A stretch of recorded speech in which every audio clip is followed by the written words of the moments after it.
All right, this morning, Brenner Campbell and Christopher Pillsbury are interviewing Dr. Marc H. Ellis for Christian Scriptures 2, Dr. Stephen Reed's class at Truett Theological Seminary. So thank you very much for joining us this morning and donating your time. We really appreciate it.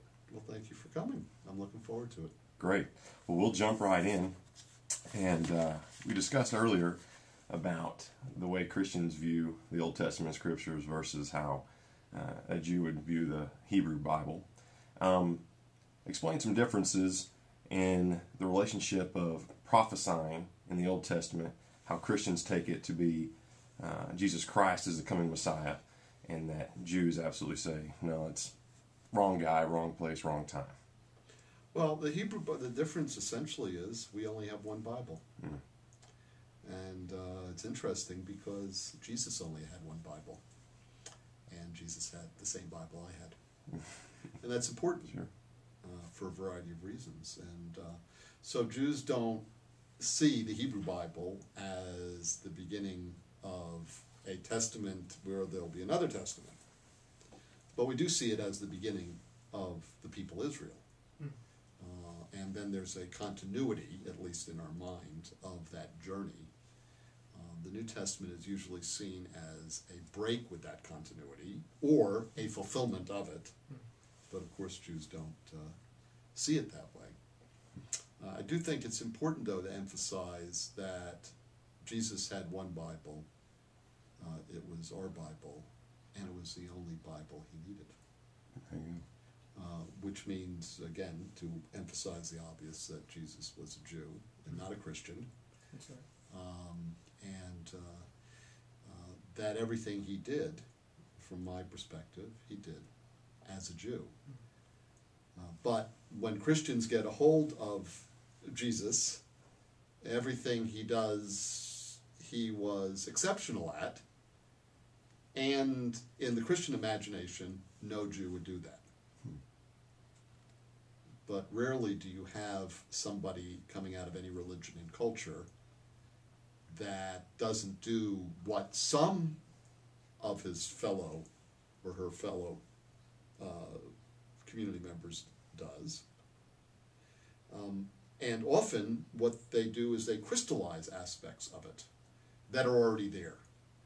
So when we talk about Old Testament, Hebrew Bible, and it's really very important for a variety of reasons, and of course there's no reason that Christians couldn't refer to it as the Hebrew Bible either, and many do, or the First Testament.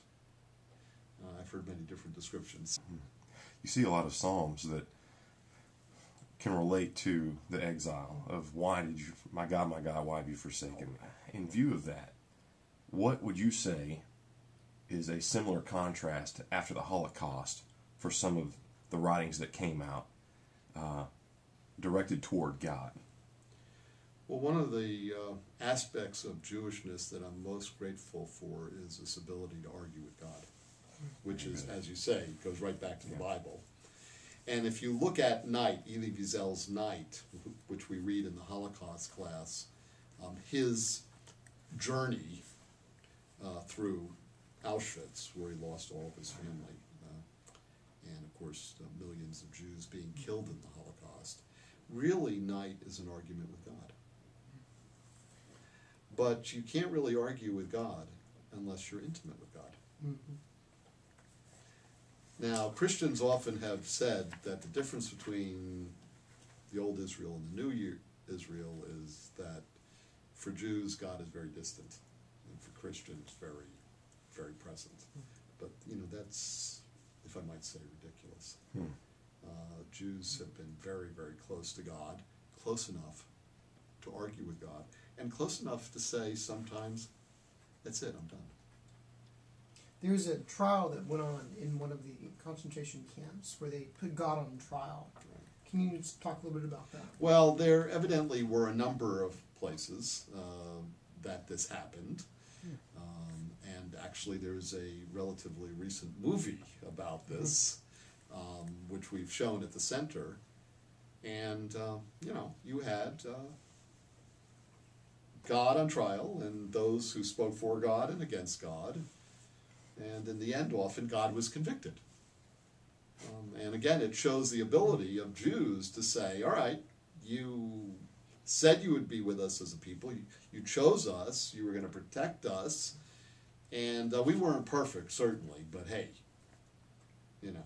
look where we are, and where are you? Mm-hmm. Now, some people, it's interesting because you think, well, if you convict God, that's it. But being able to argue with an intimate partner can bring you closer, too. And so in the death camps, you had people who left the faith, who were completely Orthodox and left the faith.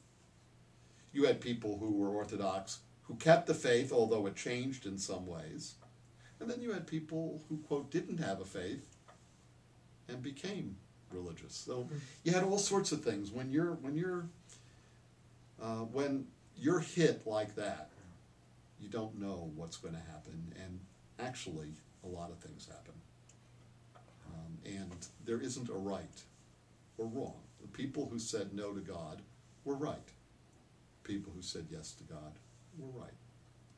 What is the relationship between the Protestant Church and the Nazis in the 1930s? Not as bad as the Catholic Church. I mean, remember, Germany was thoroughly evangelized. Now, we have arguments, and I know my students would say no Christian could act like that. They did. And I have pictures of Hitler lighting the Christmas tree. They used to have, this is before the politically correct electricity. I was emailed a picture of Nazi ornaments for Christmas trees, which I have. I'd never seen them. There must have been millions sold. So, not saying that Hitler was a Christian in the way you would want to see him as a Christian, but he was raised a Catholic. And I gave lectures in Germany a few years ago, and when I went outside the church I gave the lectures in, my host pointed out a high school where Hitler went to high school. And of course I've read about Hitler, I've taught the Holocaust class, and I know he was a human being, I know he went to school, but it's still startling. Mm-hmm. But then I realized, whether he was a believer or not, on holy days, he went to church, I'm sure, as a child. And that church I gave my lectures in was right near that high school. I mean, 99% of Germans thought of themselves as Christian, were baptized. So Christianity is thoroughly implicated in the Holocaust.